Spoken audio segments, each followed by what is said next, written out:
Bismillahirrahmanirrahim. Assalamualaikum warahmatullahi wabarakatuh. Alhamdulillah wa syukrillah. Hari ini kita ketemu lagi di pembelajaran IPA, yaitu bab ketiga, masih bab ketiga, yaitu tentang pemisahan campuran dan asam basa. Minggu lalu sudah kita bahas, yaitu tentang apa itu unsur, senyawa, dan campuran. Nah, hari ini tujuan pembelajarannya yaitu kalian bisa mengetahui tentang jenis-jenis pemisahan campuran itu seperti apa, lalu bagaimana prosesnya. Yang kedua, itu kalian harus bisa membedakan ciri-ciri asam dan beserta contoh dari larutan asam. Yang ketiga, tujuan pembelajarannya yaitu tentang membedakan ciri-ciri apa itu garam, lalu basah dan basah juga, dan bagaimana contoh-contohnya seperti itu. Jadi hari ini ada 3 pembelajaran tujuannya. Yang pertama, bagaimana kalian mengetahui jenis-jenis pemisahan campuran beserta prosesnya. Yang kedua, ciri-ciri asam dan basa serta garam dan beserta contoh dari setiap larutannya. Itu tujuan pembelajaran hari ini. Silahkan nanti disimak dengan baik dan bila perlu dicatat di buku catatan atau bisa diulangi lagi ketika di buku paket IPA untuk dipelajari. Baik. Yang pertama, pemisahan campuran itu nanti yang kita pelajari ada itu yang pertama apa itu filtrasi, lalu destilasi, sublimasi, kromatografi, sentrifugasi, dan kristalisasi. Jadi ini ada 6 contoh atau 6 dari pemisahan campuran. Ini yang berdasarkan nanti setiap beda prosesnya. Ada apa itu nanti filtrasi, destilasi, sublimasi, kromatografi, sentrifugasi, dan kristalisasi.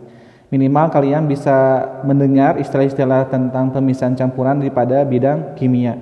Karena beberapa orang ilmuwan kimia atau orang-orang yang kerja di bidang kimia, farmasi atau obat-obatan ini mungkin sudah familiar atau sudah umum mendengar istilah-istilah pada pemisahan campuran. Baik, kita bahas satu persatu secara pengertian dan prosesnya. Yang pertama itu filtrasi. Nah, apa itu filtrasi? Yaitu nama lain dari penyaringan.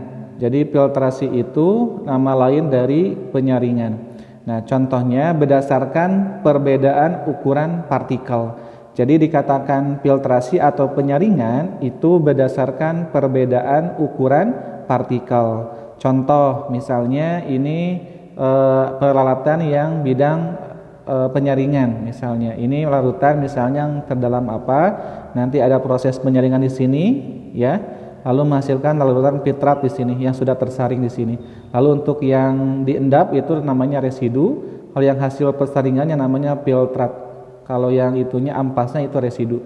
Contohnya misalnya penyaringan ketika misalnya kalian proses yang kehidupan sehari-hari ya, itu ketika membuat teh, tapi membuat tehnya itu bukan teh yang celup ya, tetapi masih teh yang dalam bentuk serbuk daun teh, itu kan disaring dulu oleh penyaringan sehingga menghasilkan air teh di dalamnya tanpa ada ampas, seperti itu. Atau misalnya ketika kopi pun sama ya, itu mengalami proses filtrasi, yaitu ampasnya itu kan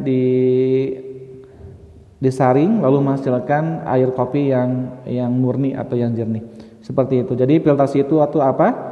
Penyaringan itu berdasarkan perbedaan ukuran partikel.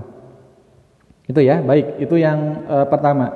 Selanjutnya ini juga sama proses filtrasi. Ketika proses filtrasi air atau pemurnian air itu kan proses penyaringan, di mana misalnya air ini masuk misalnya ke sini, lalu ditampung oleh bak tampung ini, lalu disaring. Ini ada misalnya beberapa bentuk penyaringan, ada kerikil, ada sabut ya, ada banyak lainnya. Ini batuan, ini kan disaring sehingga menghasilkan air murni atau lebih bersih. Ini mengalami di sini proses penyaringan di sini. Karena kotorannya dia akan terbawa atau nempel di batu-batuan yang di dalam sini. Seperti itu. Itu proses namanya filtrasi. Baik, selanjutnya yang kedua ada istilah dengan namanya destilasi. Nah, destilasi itu namanya penyulingan. Jadi nama lain dari destilasi itu penyulingan. Kalau tadi kan filtrasi itu penyaringan, disaring. Kalau destilasi itu penyulingan. Nah, ini prosesnya seperti ini menggunakan alat ya. Apa itu penyulingan? Berdasarkan perbedaan titik didih penyusun campuran. Jadi ini kalau destilasi itu, penyulingan itu berdasarkan perbedaan titik didih, artinya ada proses penguapan atau proses pembakaran ya, titik didih dari penyusun setiap campuran. Contohnya pada apa Pak? Contohnya misalnya ini bendanya seperti ini. Jadi ini larutan yang disaring, misalnya itu pembuatan parfum oleh misalnya aroma bunga, itu bisa proses penyulingan. Selain parfum juga banyak itu istilahnya, pernah dengar nggak minyak kayu putih? Nah itu pun sama, itu proses penyulingan di mana daun misalnya yang menghasilkan minyak kayu putih itu diuapkan, titik uapnya itu menjadi hasilkan minyak. Nah itu ini hasilnya, filtratnya. Nanti dia dipanaskan. Kalau ini secara proses praktikumnya ini menggunakan pemanas. Lalu ini misalnya larutan yang akan di penyulingan atau destilasi, misalnya ini ada alkohol sama misalnya alkohol larutan ya untuk praktikum, dengan misalnya aroma pembuatan parfum, misalnya aroma bunga mawar. Nah ini nanti uapnya itu nanti akan ke sini masuk, lalu menghasilkan filtrat atau cairan murni seperti itu. Itu namanya penyulingan. Ingat ya, destilasi itu nama lain dari penyulingan. Ini prosesnya. Nah ini untuk mengukur suhu, dilihat berapa misalnya titik didihnya, lalu nanti ini untuk penyaluran uap air atau uap ininya, seperti itu ya. Itu proses penyulingan. Nah banyak selain parfum, apalagi misalnya tadi minyak kayu putih, itu juga proses penyulingan. Ketika misalnya BBM ya, bahan bakar gas, juga mengalami proses penyulingan. Baik, selanjutnya kita bahas ini contoh kolom penyaringan minyak bumi. Nah ini ketika orang-orang misalnya bekerja di Pertamina ya, untuk menghasilkan atau mengangkut misalnya cadangan minyak atau gas pada di bawah bumi atau di bawah dasar laut, ini juga contoh seperti ini. Jadi ini ada beberapa contohnya. Misalnya ini minyak pelumas, lilin dan aspal. Jadi ini gas petroleum ya, ini beberapa inilah bagian-bagiannya. Lalu ada lagi kerokin minyak tanah, ada bensin di bagian atasnya, ada diesel, ada minyak bahan bakar industri. Nah ini jadi minyak mentah. Jadi minyak mentah itu pada dasarnya satu, tetapi ketika mengalami proses pemanasan, dia akan menghasilkan berbagai banyak bahan. Misalnya ada gas petroleum, ada bensin, ada minyak tanah, ada diesel, ada bahan bakar industri. Itu perbedaannya untuk proses pemanasannya. Jadi menghasilkan nanti yang berbeda. Ada minyak pelumas pada mesin kendaraan, lalu ada lilin parafin dan aspal yang pembuatan jalan. Itu pun dari minyak mentah yang di dasar bumi. Seperti itu ya. Jadi ini proses namanya destilasi penyulingan. Baik, selanjutnya yang ketiga ada namanya sublimasi. Hati-hati karena ini hampir mirip kata-katanya, jangan sampai ketukar istilah-istilahnya. Kalau sublimasi ini itu namanya perubahan wujud dari padat ke gas. Nah, ini perubahan wujud dari padat ke gas dan sebaliknya, dari gas menghasilkan padat, itu namanya sublimasi tanpa melalui tahap pencairan. Nah, ini contohnya misalnya air es ya. Ini es, lalu ada kamper kan itu juga padatan ya, es juga padatan, ada campuran arang dan kamper, lalu ada pemanas tanpa melalui proses pencairan, dia menghasilkan dari padat menjadi gas, seperti itu ya. Jadi nanti ingat aja, sublimasi itu perubahan wujud dari padat ke gas. Contohnya ketika misalnya merubah air es menjadi gas, lalu kamper menjadi gas, seperti itu. Baik, selanjutnya yang keempat ada namanya kromatografi. Nah, kromatografi ini istilah dari bidang kimia, itu berdasarkan pada perbedaan kecepatan merambat antara partikel-partikel zat yang tercampur. Jadi, kalau untuk kromatografi itu artinya itu lebih ke perbedaan kecepatan merambat pada partikelnya. Contohnya misalnya ini bentuk sederhananya seperti ini. Ada titik tinta, ada warna penyusun dan kertas saring. Ini untuk kromatografi.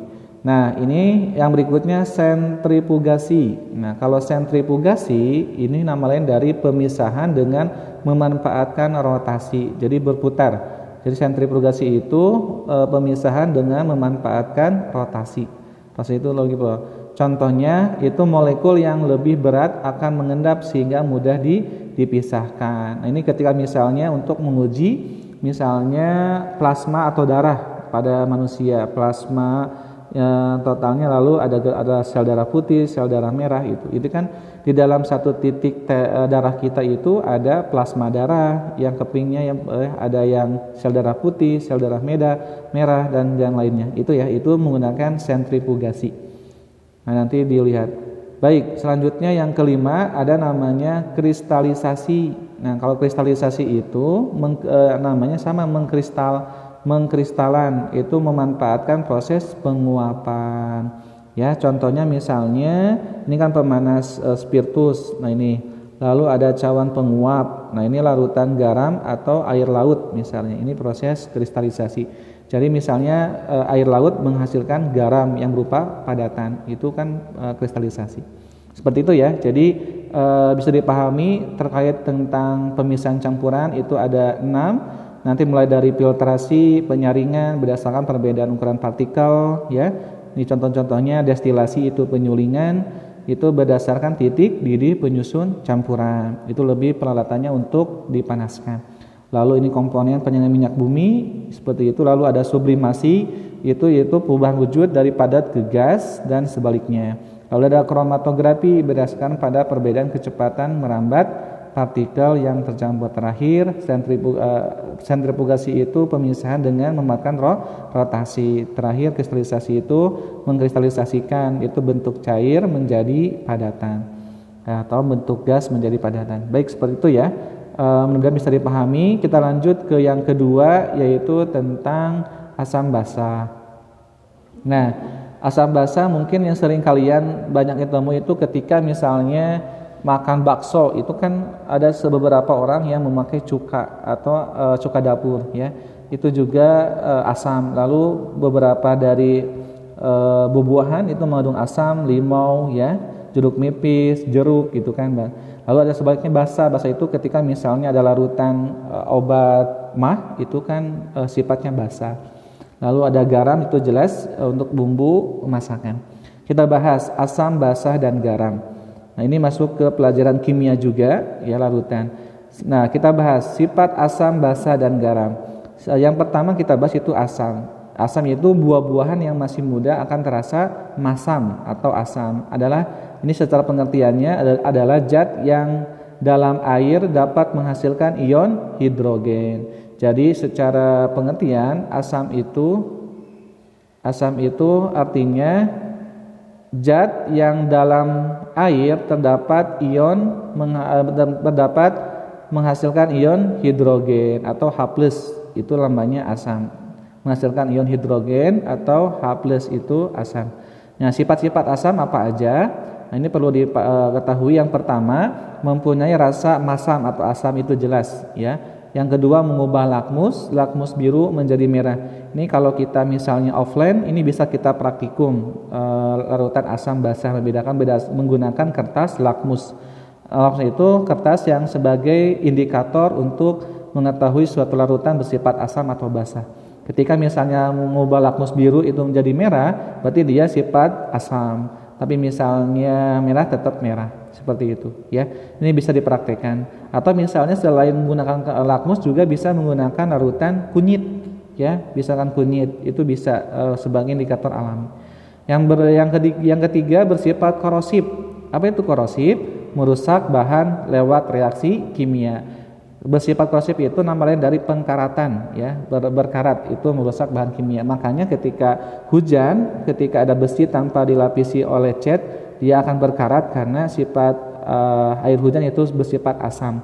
Lalu menghasilkan dia oleh oksigen, lalu terjadi proses pengkaratan. Lalu selanjutnya bereaksi dengan banyak logam, menghasilkan hidrogen dan garam. Itu yang keempat. Terakhir, ciri-ciri asam itu bereaksi dengan karbonat, membebaskan karbon dioksida dan garam. Ini ada beberapa asam yang kita kenal. Nah, ini nama asamnya lalu terdapat dalam asam asetat. Asam asetat itu terdapat di larutan cuka ya. Nah, ini cuka. Lalu asam askorbat terdapat di jeruk, tomat, sayuran. Lalu asam sitrat juga terdapat di jeruk, sitrat. Asam borat larutan pencuci mata. Ini kalau kalian misalnya lihat di produk-produk makanan atau minuman, coba lihat komposisinya. Nah, gitu ya. Lalu ada asam klorida, asam lambung atau obat tetes mata. Asam nitrit. Asam nitrat itu pupuk atau peledak. Nah, ini juga terdapat di bidang pertanian. Ada asam fosfat, deterjen atau pupuk. Asam sulfat, baterai mobil dan pupuk. Asam tartrat atau anggur. Lalu asam malat itu di apel, asam formiat, sengatan lebah, asam laktat itu di keju, asam bahan pengawet makanan dan benzoat itu bahan pengawet makanan. Baik, itu ada beberapa ini jenis nama asam dan terdapat di beberapa sayuran, produk makanan, minuman maupun pupuk pada bidang pertanian. Gitu ya. Nah, ini yang lambang rumus kimianya yang sudah beberapa kita sudah bahas. Asam yang kenal dalam kehidupan sehari-hari, ada asam asetat, ini ada CH3, COH, larutan cuka. Asam askorbat ini lambang kimianya seperti ini. Ya, nanti tinggal dilihat aja, banyak di Google juga terkait tentang nama-nama asam dalam kehidupan sehari-hari. Baik, gitu ya. Nah, berdasarkan asalnya, asam dibagi dua, ada asam organik, ada namanya asam anorganik. Nah, apa itu perbedaannya antara asam organik dan asam anorganik? Kita bahas. Kalau asam organik itu biasanya asam lemah, sifatnya nggak begitu kuat, dia nggak begitu asam, lalu korosif dan banyak berasal dari alam. Itu kayak buah-buahan kan tadi ya. Kayak kalau asam anorganik itu biasanya asam kuat dan bersifat korosif. Nah, itu contoh misalnya asam kuat dan asam sedang. Ini kalau asam kuat itu asam klorida atau HCl. Ini ada di lambung HCl itu. Lalu asam nitrat HNO3, asam sulfat juga sama. Kalau asam sedang itu namanya asam fosfat. Ini asam lemah, ada asam askorbat, asetat, sitrat, borat, karbonat, formiat dan laktat dan benzoat. Ini selalu akhirannya T ya, karena dia menghasilkan ion hidrogen H+ ya. Baik, itu tentang asam. Mudah-mudahan bisa dipahami terkait tentang ciri-ciri asam dan contoh-contohnya. Berikutnya ada basa. Nah, ini basa itu lawannya adalah zat yang dalam air dapat menghasilkan ion hidroksida. Kalau tadi kan asam itu kan menghasilkan ion hidrogen atau H+. Nah, kalau basa ini menghasilkan zat yang dalam air dapat menghasilkan ion hidroksida atau OH-. Jadi kalau asam itu patokannya ada H+, tapi ketika ada lambang kimia yang akhirnya ada OH berarti dia itu basa atau hidroksida seperti itu. Ini beberapa basa yang dikenal. Ada aluminium hidroksida atau AlOH2 itu terdapat di deodoran, obat mah, aluminium hidroksida. Ya, karena deodoran kan kalau ketika ketiak itu kan asam. Ketika orang-orang yang sudah berkeringat, kalian masa pubertas itu banyak keringatnya, ada namanya produk deodoran. Itu mengandung basa ya. Ada obat mah juga untuk menetralkan asam lambung ya, aluminium hidroksida. Lalu ada kalsium hidroksida. Nah, jadi kalau untuk asam itu T, laktat, kalau pada basa itu da. Itu karena dia ionnya hidroksida OH. Kalsium hidroksida itu ada plester. Ada yang ketiga magnesium hidroksida MgOH2, obat pencahar atau antacid ya. Terakhir ada natrium hidroksida NaOH, sabun pembersih saluran air. Nah, itu juga basa sifatnya. Nah, sifat basa apa aja? Nah, sifat basa itu ada rasanya agak pahit. Nah, itu kalau kalian yang asam kan asam. Lalu mengubah lakmus merah menjadi biru. Ini kebalikannya. Kalau yang asam kan merubah lakmus biru menjadi merah. Kalau basa merubah lakmus merah menjadi biru. Bereaksi dengan lemak membentuk sabun. Ya, basa itu. Lalu menetralkan sifat asam. Lalu bersifat kaustik dan korosif dapat melukai kulit. Nah, ini. Ya. Selanjutnya ini perbedaan sifat asam dan basa. Nah, kalau asam senyawanya bersifat korosif, senyawa basa bersifat kaustik ya, lebih licin. Kalau sebagian besar pada asam mereaksi dengan logam menghasilkan H2 atau H+, ini terlalu licin di tangan, senyawa basa terasa pahit. Nah, ini tinggal diberikan aja tadi berdasarkan ciri-cirinya. Terakhir ada namanya larutan garam. Nah, kalau garam adalah senyawa yang terbentuk dari reaksi asam basa. Makanya kenapa misalnya di lautan itu bersifat asin garam, karena semua larutan yang bermuara ke sungai itu bersifat asam basa di sana bercampur sehingga menghasilkan terbentuk reaksi namanya garam asam basa, dari asam basa. Ya, contoh garam dapur itu NaCl, natrium klorida, itu garam dapur. Dapat diperoleh dengan cara mengendapkan air laut, penguapan atau kristalisasi. Lalu mereaksikan asam dan basa, netralisasi. HCl ditambah NaOH menghasilkan NaCl plus H2O. Nah, ini beberapa garam yang dikenal. Ada natrium klorida, NaCl garam dapur, manfaatnya penambah nafsu makan sebagai bumbu dapur. Yang kedua, natrium NaHCO3, baking soda.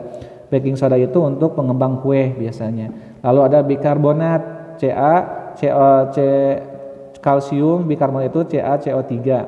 Ya, kalsium bikarbonat untuk kalsit, ya, untuk cat tembok atau bahan karet.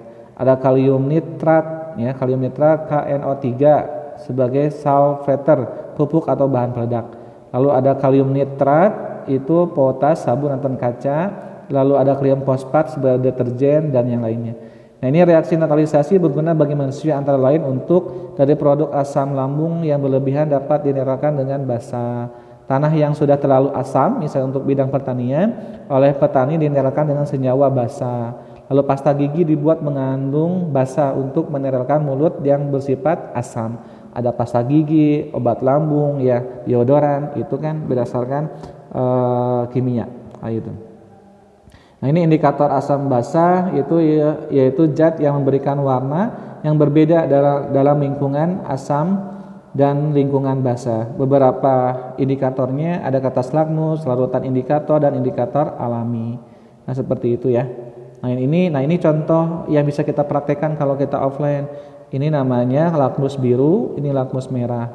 Lebih warna pink sih ya dibandingkan warna merah. Nah, ini warna lakmus juga. Nah, ini juga sama, beberapa keuntungan lakmus sebagai indikator asam basa. Katanya dapat merubah warna dengan cepat saat bereaksi dengan asam maupun basa. Sukar atau tidak mudah bereaksi dengan oksigen dalam udara sehingga dapat tahan lama. Hasilnya lalu mudah diserap oleh kertas. Nah, selain indikator buatan bisa dipakai juga indikator alami, misalnya bunga pukul sepatu. Nah, ini bunga pukul sepatu ini bisa diekstrakkan ya.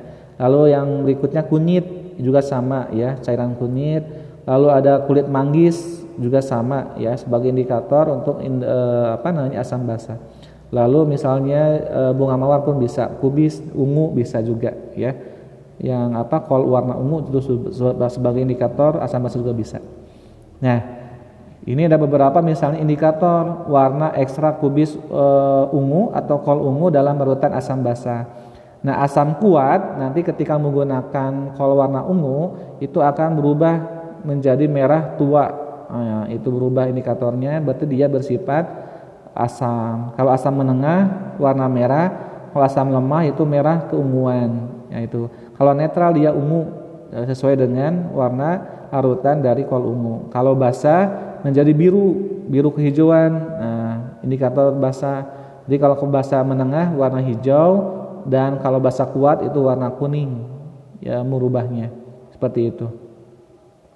Lalu penentuan skala keasaman kebasahan, perubahan warna indikator universal larutan atau pH. Nah, ini ada beberapa menggunakan pH atau indikator universal larutan. Jadi ketika kurang dari 3 itu warna merah, berarti dia asam ya. 4 itu merah jingga, masih asam, jingga itu hijau kekuningan. Nah, ini yang paling penting untuk diingat, tingkat pH dengan skala sampai 14. Larutan asam, jadi larutan asam itu kalau menggunakan larutan pH, indikator universal asam itu pH-nya itu kurang dari 7. Jadi dikatakan asam itu yang di bawah angka 7, berarti angka 6, angka 5, angka 4, angka 3, 2, 1, berarti itu bersifat asam. Tetapi larutan netral itu pH-nya pas, pH-nya itu sama dengan 7, itu netral kayak garam.